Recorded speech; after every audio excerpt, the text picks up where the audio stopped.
साहब कहेलाना कि हमारे बोधिसत्व भीमराव के लोगवा साहब कहेलाना।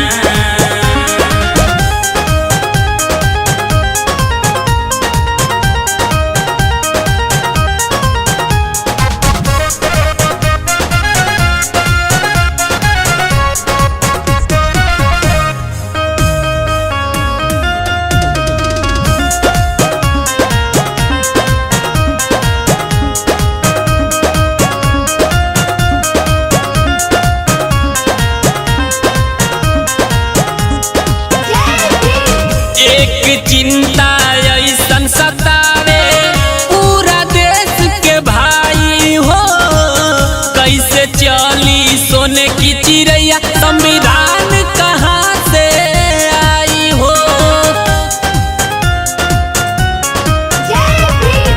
एक चिंता ऐसन सतावे पूरा देश के भाई हो, कैसे चली सोने की चिड़ैया संविधान कहाँ से आई हो।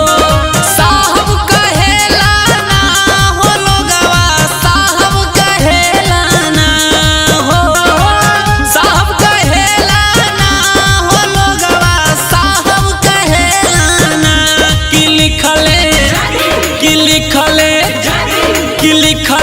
भारत के सुंदर संविधानवा की लोगवा साहब कहेलाना कि हमारे बोधिसत्व भीमराव के लोगवा साहब कहेलाना।